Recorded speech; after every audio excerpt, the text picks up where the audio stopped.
in the world. So warm welcome to Jens Stoltenberg. Thank you so much for having me. Now, you created the fiscal rule that turned Norway's oil money into the world's largest sovereign wealth fund. You've been prime minister twice, you led NATO for 10 years. And now you are back as finance minister running the fund you helped create. So very, very interesting. It is a fascinating history, and of course there have been many decisions making this fund possible. But actually, when I became finance minister 30 years ago, in 1996, that was the year we made the first installment into the fund, and since then I've followed the fund very closely. Now, this week you compared Norway and Britain, two countries who basically produce the same amount of oil, right? Now, we got a big sovereign wealth fund. Britain has quite a bit of debt. What happened here? How did we prioritize differently? It's always very difficult to compare different countries, but the fundamental message is that United Kingdom, they have produced more or less the same amount oil and gas as we have in Norway. In Norway, we have a sovereign wealth fund of more than $2 trillion US. In UK, there is no sovereign wealth fund, and of course there are many differences. For instance, the UK is a much larger country, more people. But I think that the main difference, the main reason why we have and the UK doesn't have a sovereign wealth fund is that we decided to have a big government take as part of the oil and gas industry. We have 78% tax rate, and we have strong direct state ownership, so much of the cash flow goes directly into the state coffers. And second, we have a generally relatively high tax level in Norway, so when we started to earn net revenues from the oil and gas, we were able to save everything, and that has not been the case in the United Kingdom. You have there's been some pretty big calls done here. So one, to save the revenues, invest in equities, and then of course you also have the spending rule. So what do you think are the most important ones? And were they obvious at the time? No, all of them were politically controversial. And I think what we have learned in Norway is that if you want to make or to create a sovereign wealth fund, you have to make three important political decisions. One is how much to save. The second is how much to use, also how much to put in, and then how much to take out of the fund. And then the third decision is where to invest. And to the first question, how much to save, by law we decided that all the oil and gas revenues are saved. Every cent, every dollar earned is saved into the fund. That's the first decision, how much to put in. The second important political decision is about how much to take out. And then we created the golden fiscal rule back in 2001, and that says that the only thing we can withdraw from the fund is the expected financial real return, meaning that we have estimated that to be 3%. So, do you think you would have done that differently if you knew how big the fund would become? No, I don't think so. Do you think that, for instance, would have been a clause that the fund cannot account for more than, I don't know, now it's 25% of the state budget. Do you think, for instance, you would have put in one max at 10%? No, I don't think so. But of course, I was prime minister when we decided that rule, so maybe I'm very biased. It has served Norway well for now 26 years. The fiscal rule to only spend the expected real return. And I will always be open to other models, to listen to alternative ways of doing this. But fundamentally, I think we need to understand that the oil and gas wealth is not for the Norwegian state, it's for the Norwegian people. And by spending the financial return, we ensure that the Norwegian people today and in the future will benefit from the oil and gas wealth. But then the third political decision is then where to invest. And we decided back in 1997, actually in this very room, in the Ministry of Finance, to then start to invest in equity. In 2001, in the white paper, it said that the money should go to three things: incentives for work and investments, knowledge, and infrastructure. Do you think that's been successful? Yes, first of all, it was not the only thing we should spend on. The main purpose of the fund is to support the state budget, healthcare, defense, police, whatever it is. Second, we said that we should spend some on infrastructure. We have spent very much on infrastructure. I think one of the challenges we face in Norway is that not all our infrastructure investments are very, what should I say, are very profitable, meaning that if you look at the kind of cost benefit, the cost is quite high, but we have spent a lot on infrastructure. Research and education, well, we spend a lot on research and education, at least government funded. And on taxes, well, roughly 1/3 of the total oil and gas revenues have financed reduced taxes, in particular reduced taxes on electric cars. So one of the reasons why Norway, more than almost 100% of all new cars in Norway are electric, and the main reason is that we have removed almost all taxes on them, and that has been quite expensive. Absolutely. Now, the fund was set up to avoid the Dutch disease. Some people would argue that we've caught some Norwegian disease instead. What do you think about? How do you think about that?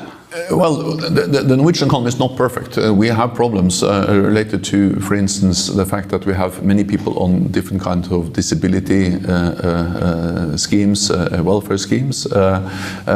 We struggle to increase the work participation rate, and of course we are vulnerable just by the fact that 25% of our expenditures are financed by the fund, which is very much dependent on fluctuations in the financial markets.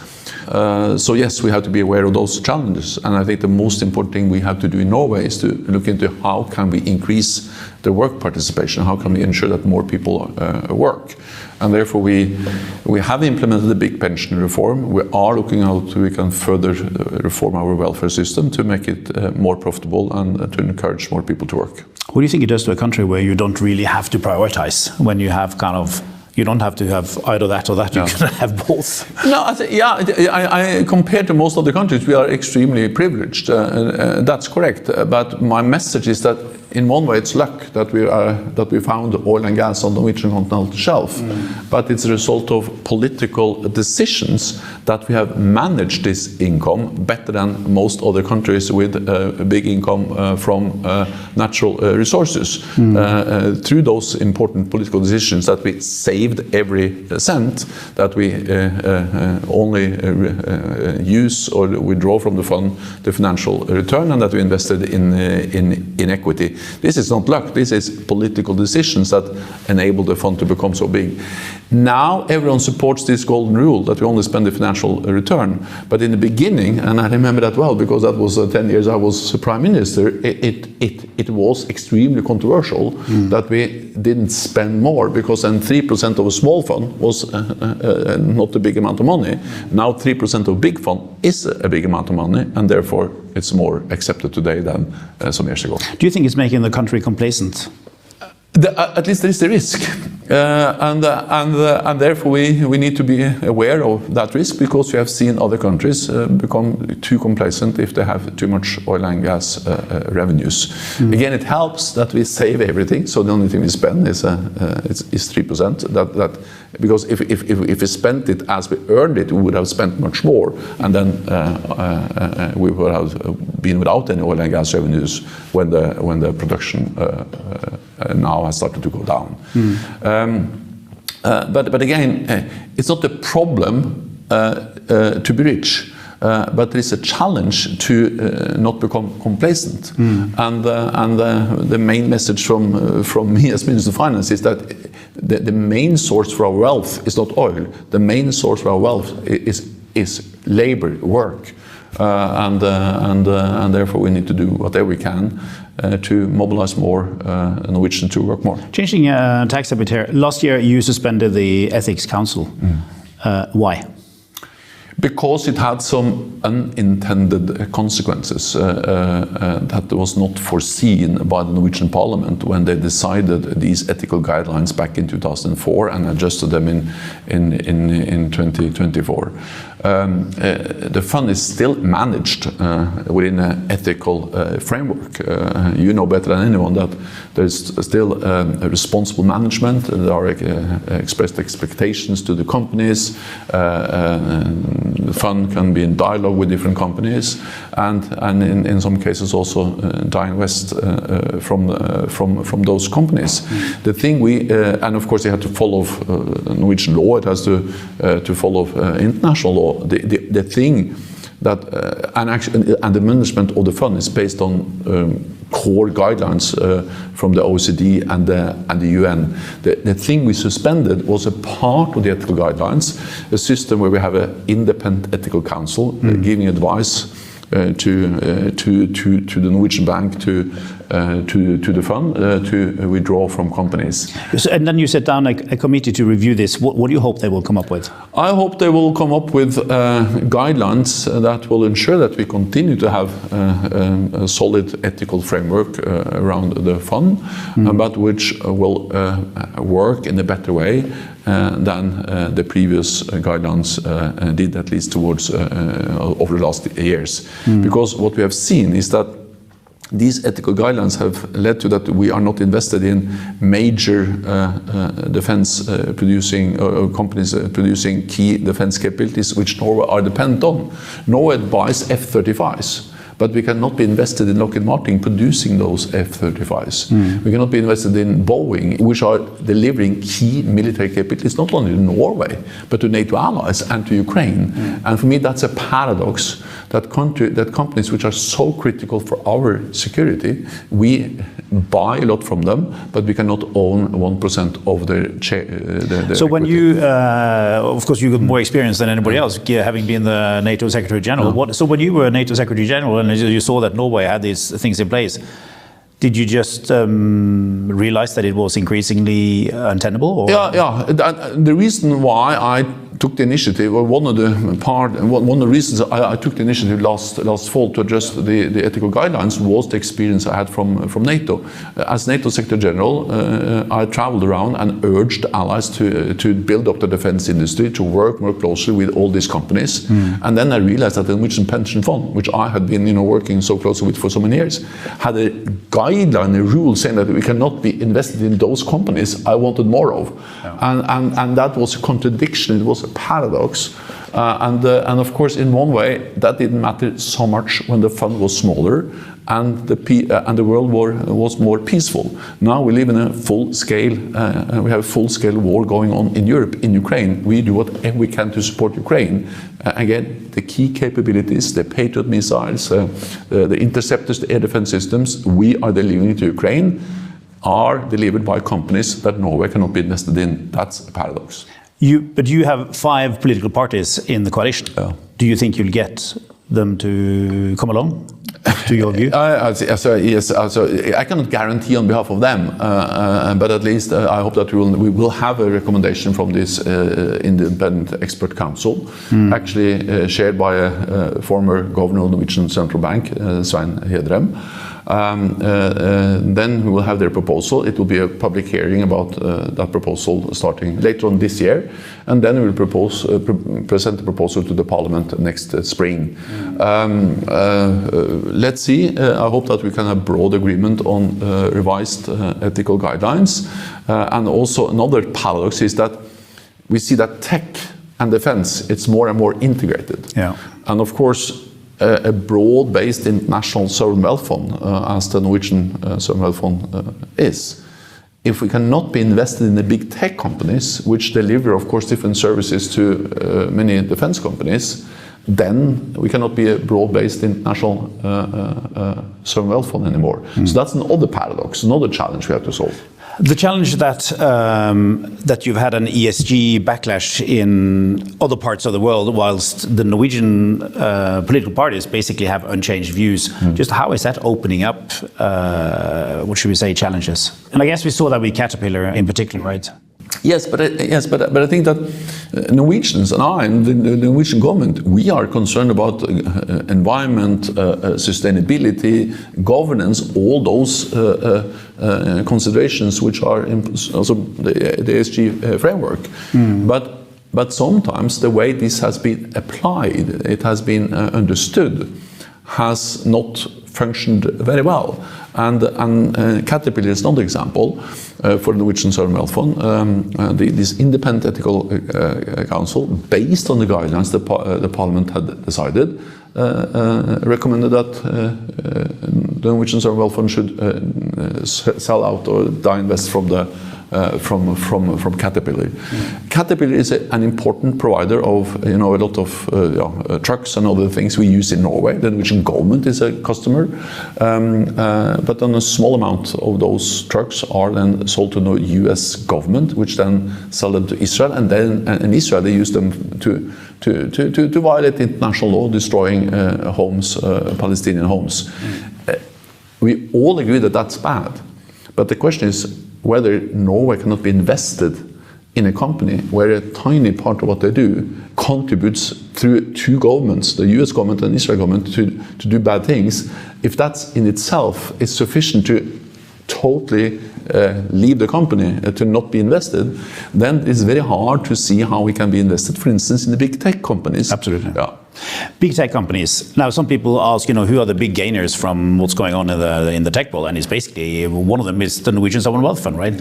I think last 5 years, 1,600 billion Norwegian kroner from the top companies. Now, the top 10 companies in the portfolio accounts for 25% of the fund. What are your reflections about that? First, it's the same as you just stated, that hardly anyone in the world has earned more money from the tech companies than Norway, because we have been invested in them for a long time. We have followed them up as the equity and share prices have increased, and also the returns from those investments has been incredible. Then, of course, if something goes up, it's also risk that it can fall down.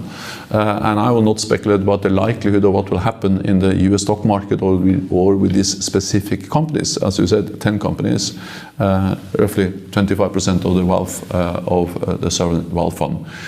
But my main challenge is to address the issue, should we change the guidelines? Because the guidelines decided by the Norwegian government is that you should be broadly invested in all listed companies, follow the international markets and a kind of index fund. And I think that if I started to politicize that and to say that now I believe that the market in the US will go down because it is so high, first of all, it has been a kind of concern for many years, and that will continue to increase. So if we had made that decision 4 or 5 years ago, we have lost a lot of money. Second, I'm just afraid that if we try as politicians to forecast the market, we will end in a very bad place. So I'm confident that we should still remain a broad-based international index fund with some active management by you and your people, and then there will be downturns. But do you think it makes sense to own? Do you think it makes sense to own 7,000 companies, given that the big ones are so important, and given that if something bad happens somewhere in the world, the fund typically owns it?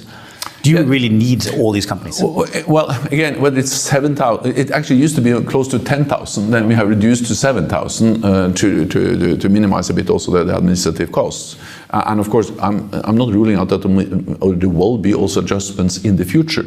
But the fundamental idea that we should be broadly diversified over different markets, different companies, that's the best way to have the best return over time and the lowest risk, that I still believe in.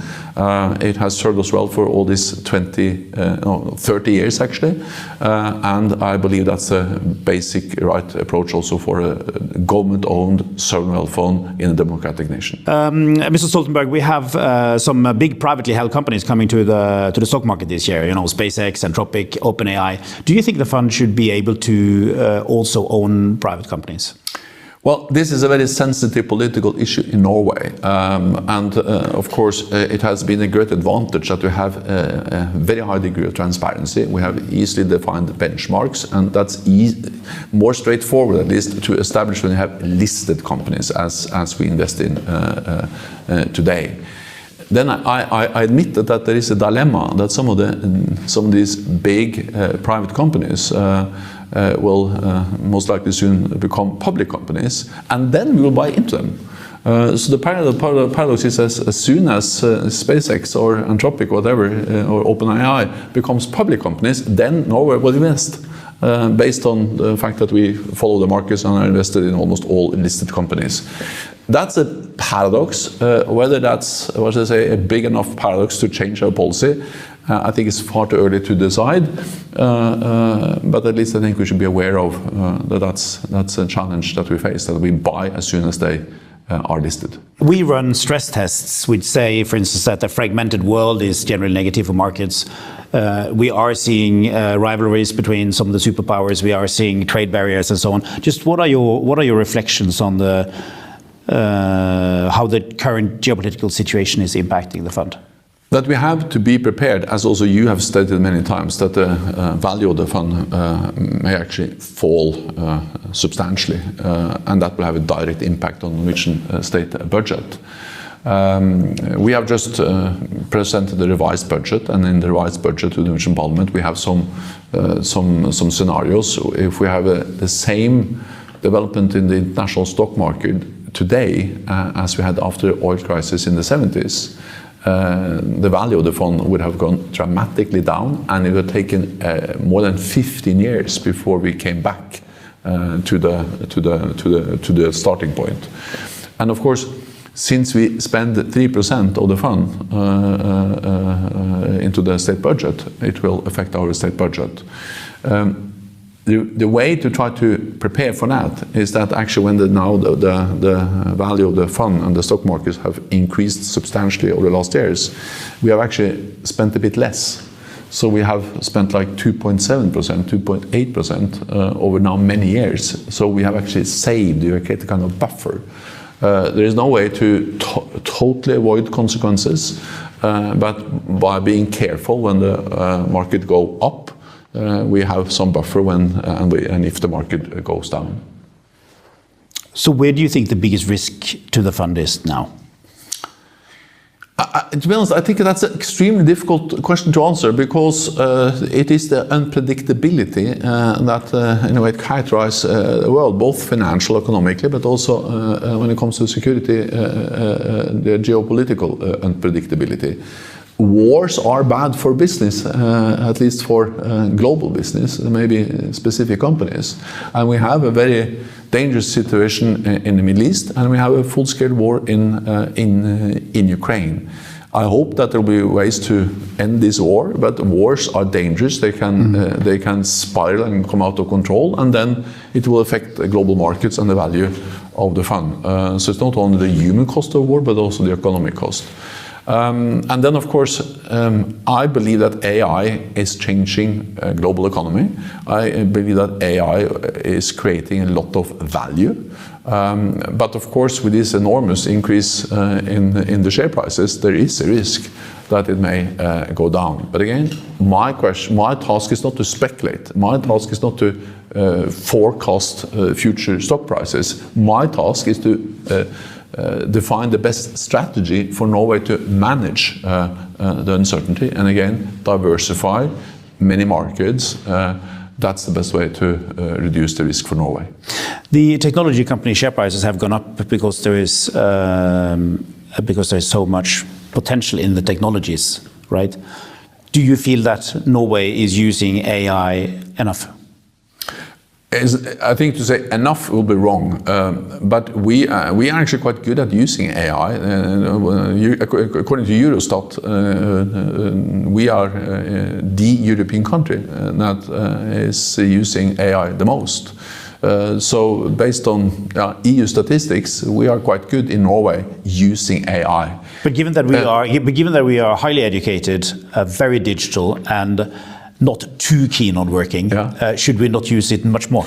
Absolutely, and I think it is a great potential. But again, if you use it, whether the glass is half full or half empty, depends what you compare with. If you compare with other European countries, we are doing quite well. We are using AI a lot in Norway. If you compare with what should be ambition, yes, I think we should use it more. Then I think the issue is not only about using AI; it's about using AI in the right way and in the right, what I say, frameworks. in this ministry, we have just really upgraded the way we use AI, and we have developed a new way of integrating AI into our daily work. And we have integrated the AI models we use here with the data banks of the Central Bureau of Statistics and the Ministry of Finance. So now I can just go into my computer and make the most beautiful charts and figures by just using the enormous amount of data that the Minister of Finance is responsible for, including the Central Bureau